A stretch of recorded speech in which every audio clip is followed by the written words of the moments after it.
Hey everyone, Combo here, back with another Empires and Puzzles video, and today we are going to take a look at the calendar of events for the month of June. I'm going to go over all of the currently featured heroes in each of those portals, and we're also going to discuss which portals you should be spending gems on and which ones you should not be spending gems on. Real quick before we get started, if you do enjoy this video or find it helpful, hit that like button, make sure you're subscribed to my channel, and turn that notification bell on so you can be alerted of when I drop new content. And if you really love my channel, consider becoming a member by clicking the join button next to where it says subscribed, and you can get some additional information on the perks of becoming a member, including early access to videos like this, some cool avatars, and some other perks as well. And before we dive into this calendar, I do want to give a huge shout out to Burks G and also to Elioti the Oracle for compiling the information that goes into this calendar. All of the graphics are done by Burks G, of course, but thank you both for everything that you do for the community and making sure that we have this information before it comes into the game. To start out the first week of June, we'll be starting with the Valhalla Forever event that will be starting on Sunday, June 1st. It's not shown here, but we will also still be in the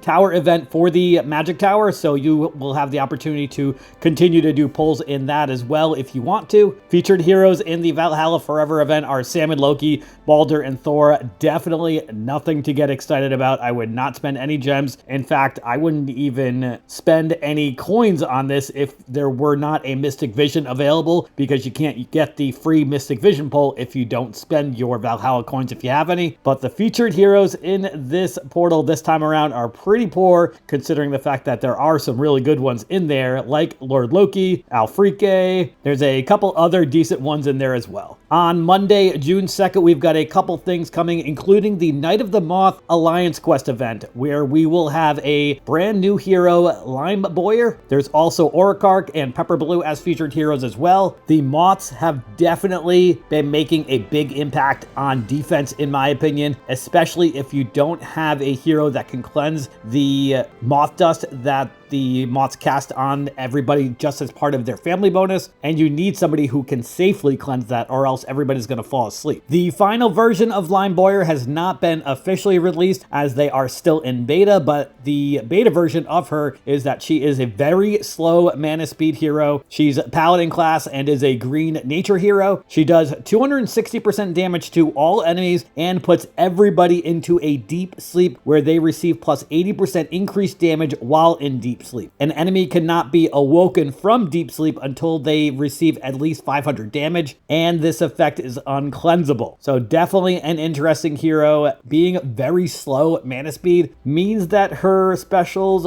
very overpowered. The last very slow mana speed hero that we had come out into the game was Bernadette. There will also be one of the legendary treasure quests available on Monday the 2nd, and a new Path of Valor and Path of Giants starts on Monday, June 2nd as well. Moving on to Tuesday, June 3rd, we will have the Beach Party event starting with 2 brand new heroes and a new costume. So there are new heroes for Andy J and Serena, and then Flip is getting a costume. I will definitely have a video when those heroes come out, doing a review of those and going over the Beach Party event. The Covenant Summon is scheduled to come back on June 3rd as well, where we will have a new fox in the game called Nibbles. Other featured heroes are Hreidmar, Sable, Silverpaw, Dagger, and Eggthal. Nibbles is an interesting hero. He is a very fast mana speed red fire hero, and he's a healer. I think he has a small heal at like 22% or 25% heal, but then he gives everybody lasting heal or everlasting heal, where they will receive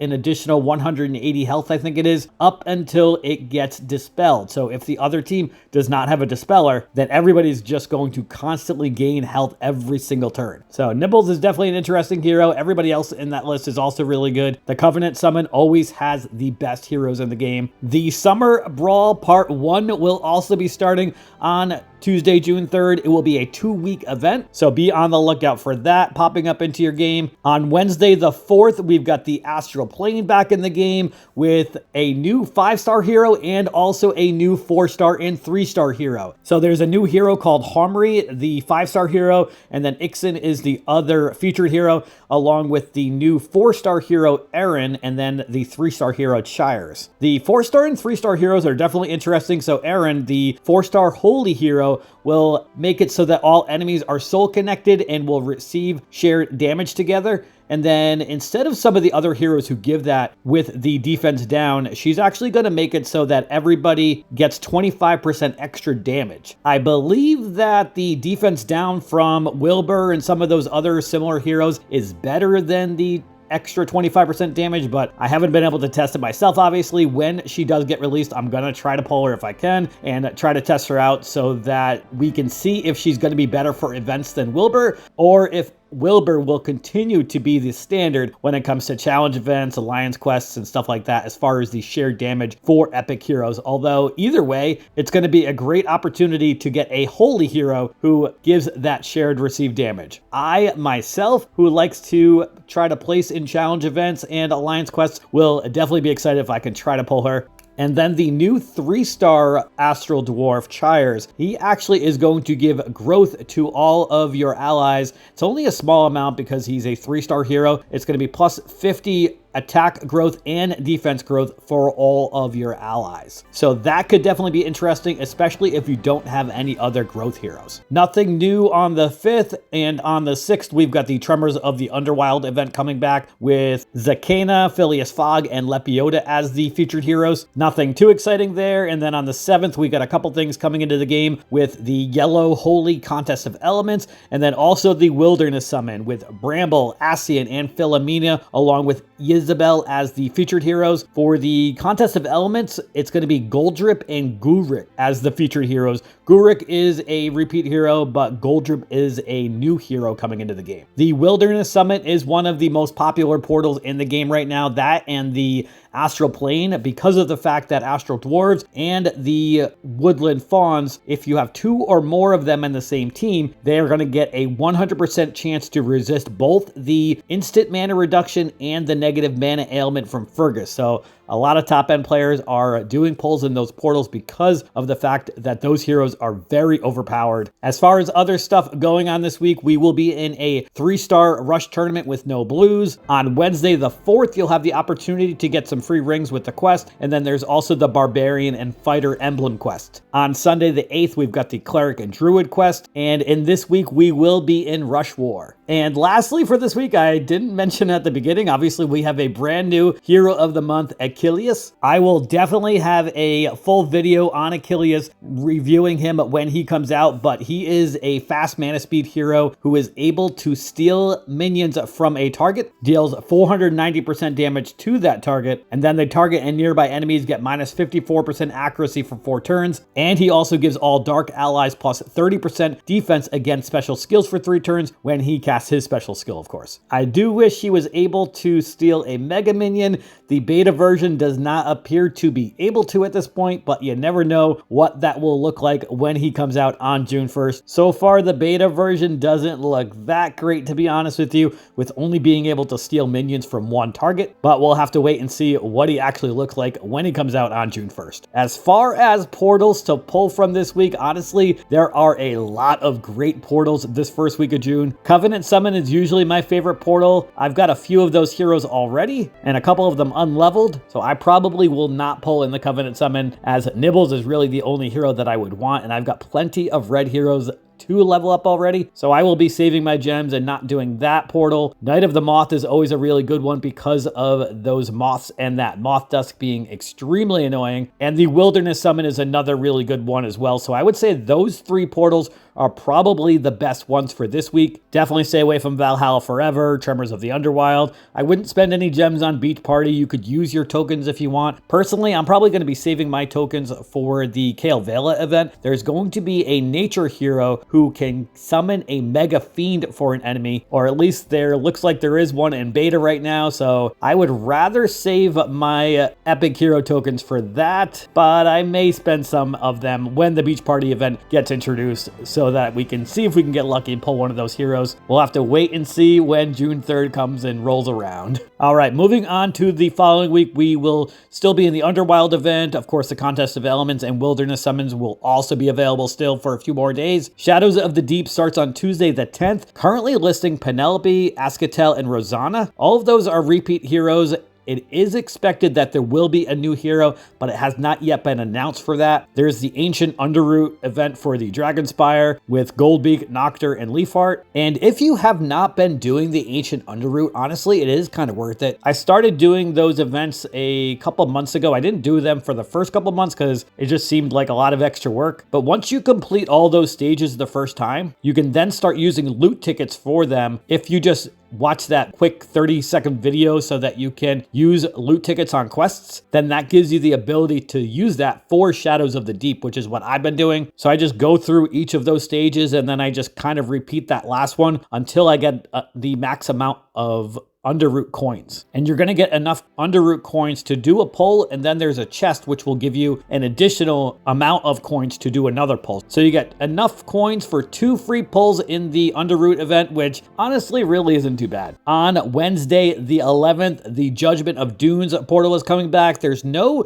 new heroes featured here right now, but I would definitely expect there to be a new featured hero because there's still a couple that have not come out yet. Esset is one of them, and she's definitely somebody I would love to have. I already have her maxed. I de-emblemed her a while ago because she's a little outdated, obviously, but if she were to come into the game, and if I was able to get lucky and pull her, that would be pretty cool. On Friday the 13th, and I just realized that this is a Friday the 13th month. Okay, we've got the Untold Tales 2 event and a Legendary Troop portal coming back. It's showing Regin, Ott, and Gander as the featured heroes, but that's likely going to change. This is just a placeholder right now. The information is not yet available. The Legendary Troop that will be coming and being introduced is the Barbarian and Monk troops. And there's also a new challenge festival that is going to start on the 15th, which will take a look at the heroes that are showing right now, although those are also probably going to change. As far as other stuff going on this week, we will be in a 5-star Bloody Battle raid tournament with all colors. Shrikewood will be on the 11th, where you can get your free tonic in that quest. We've got the Sorcerer and Wizard emblem quests. We've got the Paladin and Ranger quest on the 15th. There's also an Ether Summon on the 11th, it looks like. And then we will be an Undead Horde or Minion War this week as well. As far as portals that are worth pulling this week, I've already mentioned the Wilderness Summon from the week before. Obviously, there's that one. Personally, I wouldn't do any gem pulls in Shadows of the Deep. You're going to get enough of those coins for 3 pulls, I think it is. But I would say Wilderness Summon and the Untold Tales 2 portals are usually the best ones to pull from as far as the ones that we have available this week. Moving on to the following week, we will indeed be in the Challenge Festival 2. It's showing Darkbeat, Costume Emilio, and Costume Senin, but I would definitely expect those to change. It says to be determined already on there. Unfortunately, the information just isn't yet available, and we are going to be seeing that for most of the rest of the events with regards to the featured heroes in those events. We've got the Tavern of Legends coming back on Monday the 16th, and I really wish we would get a new Champions hero or a new costume for one of the older heroes of the month. It's been like, I feel like 6 months or even longer since we've gotten a new hero in that event or even a new costume. So please, Small Giant, give us a costume or a new hero or something for that event. I have like 4,500 or more coins saved up because I know we get about enough for 2 or 3 pulls every single month. I have not used those coins in forever. On Monday the 16th, we also will have a new Path of Dragons if you like to do that. And then we've got the Solstice Summon coming on Monday the 16th as well. This will be introducing a brand new family with a couple new heroes, and there will also be a portal available which will be similar to some of the other big portals we have over the course of the year, like the Black Friday event, the Birthday Summon portal, the Harvest portal that we had last year. So this is considered to be one of the big 4 portals that we get every year. I would definitely expect increased odds, possibly one of those 2-for-1 scenarios where if you pull a legendary hero, you could get a bonus hero. I don't think that we've gotten the full details as far as what that event looks like, but when we do, I will put out a video about the Solstice Summon, showcasing these 2 new heroes, Bhima and Chitrangada. Feel like I nailed that pronunciation, but I probably butchered it. But that will definitely be an exciting event. And then we've also got the Costume Chamber coming back on the 18th. We don't know yet who those featured heroes are, but obviously We're probably going to get a new glass hero for a 5-star and probably another 4-star and 3-star. Contest of Elements is coming back again on Friday the 20th, and this seems like it could be a reoccurring thing where we get 2 Contest of Elements portals every single month. We just had 2 fire ones last month, and it's because they like to introduce a brand new 5-star hero in the first one of the month, and then it seems like in the second one is when we're going to start getting these costumes. Part of me wants to ask why they just don't do them both at the same time, like in other events where we get a brand new hero and a costume like the challenge event. But at the same time, if we have 2 of these events, then that means that we're going to get twice the amount of coins to be able to do free pulls. So definitely no complaints here as far as that portal being introduced twice every month. If that portal does indeed stay in the game like it is scheduled for the 20th, then we will likely see the costume for Jakun. He is the holy 5-star hero that is currently in beta testing right now, so I would definitely expect for him to be coming into the game. On the 20th, we've also got the Atlantis Rises event coming back, and it is again going to be a 4-day event instead of a 2-day event. Honestly, this is one of my favorite changes that Small Giant has made in the last several months. Getting 4 days of Atlantis Rising is a huge game changer when it comes to farming materials. The featured heroes in that portal are nothing crazy, although Tarlak is a really good one with his costume if you don't have his costume already or his regular version. Then there's also Inari, Nima, and Mean. Definitely not something worth pulling for unless if you've got those free coins though. Would not spend any gems on that. And then as far as other stuff going on this week, we will be in a 4-star buff booster raid tournament with no yellow holy heroes. You can get your free telescope in that quest on Wednesday the 18th. We've got the Rogue and Barbarian emblem quest on that same day, and then the Monk and Cleric emblem quest on Sunday the 22nd. The Masterclass emblem quest this week on Friday the 20th will be Rangers. And I forgot to mention the Masterclass emblem quest the last couple weeks. There was a Paladin one on Friday the 13th, and on Friday the 6th was the Sorcerer Masterclass emblem quest. As far as portals to pull from this week, honestly, it's a little too early for me to say if the Solstice Summit is something that's going to be worth pulling for. I probably will be pulling for that and doing a video with it also. The Costume Chamber is always a really good one if you want to try to collect some new glass heroes. Challenge Festival is always a really good one as well. Definitely wouldn't do the Tavern of Legends. Definitely wouldn't spend gems on Atlantis Rises. Even Contest of Elements doesn't really excite me that much anymore. As far as war this week,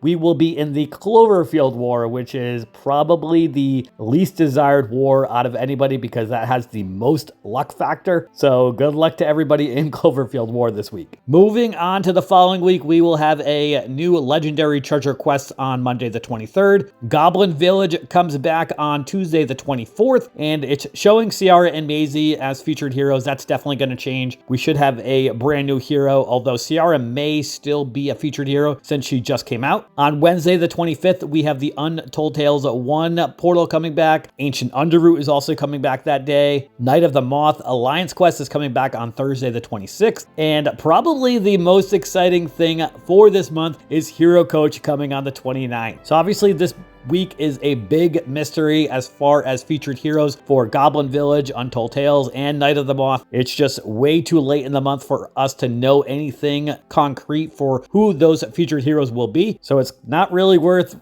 discussing which of these portals is going to be worth it to do. If you like pulling for goblins, great, pull for goblins again. If you like pulling for Untold Tales 1 costumes that resist insanity, obviously that's a good option. Night of the Moth with the Moth Dusk and everybody falling asleep is always a good option. So we've got some good portals here. Personally, I'm not a big fan of the Goblin Village because the pull rates are extremely low. So for me, Night of the Moth is probably the one if I were to do any pulls this week. As far as war this week, we will be in Arrow Barrage War, and Hero Coach starts on the 29th. It's going to go for a couple days up through July 1st. This will be a 3-day event where you will have the opportunity to coach up a hero anywhere from level 1.1 or maybe of a hero at 2.60 or 3.70 or even higher. You can coach any of those heroes up to 4.90 at the cost of gems. It starts out at 1,000 gems for a hero that's at 1.1, and then it slowly goes down as you progress heroes. I believe most people consider the best value for this program is to have a hero at 3.70 and coach them all the way up to 4.90. I think it's like 350 gems or something like that. I will have a new video on Hero Coach over the next week or two talking about the best heroes to coach up in that program. I put one out a few months ago, but obviously things have changed since then, and new heroes will be available in Hero Coach that were not last time. But you do not have to spend any resources as far as ascension materials, food, iron, heroes, anything like that. You just have to pay gems in order to get them up to 4.90, including double limit breaking. So you don't have to spend any limit break materials either, but it can only be a hero that is at least 2 years old. And if this hero that you're coaching up has a costume, then it's only going to be the regular version. Thankfully, costumes are much easier and quicker to level up though. In this first week of July, we will also have the War of Three Kingdoms coming back into the game with, of course, brand new featured heroes. But obviously, since this is going into July, we really don't have too much information on anything yet. All right, so we have a lot going on in the month of June. If I were to pick my top 3 portals for the entire month, and I'm not going to include the Solstice summon, that's like its own thing. And again, it's way too early to decide if it is worth pulling in that summon. But honestly, I feel like all of the best portals are going to be in that very first week of the month, with the Knight of the Moth, Astral Plane, and the Covenant summon, along with the Wilderness summon as well. I said top 3, so I'll try to narrow those 4 down to 3, and I probably would have to take out Covenant summon, honestly. And while that is my favorite portal in the game, the heroes that are featured in that portal this time around just don't have the overpowered heroes in some of the families, like the Moth family, like the Astral Dwarves family, like the Woodland Fawn. Those 3 families are probably the most powerful families in the game right now. So I would say the top 3 portals for me personally would be the Astral Plane, the Wilderness Summon, and the Knight of the Moth event. Let me know what you all are excited about the most this month, but that is going to do it for today's video. I hope you did enjoy it or found it helpful. And if you did, hit that like button, make sure you're subbed to my channel, and I'll catch you guys next time.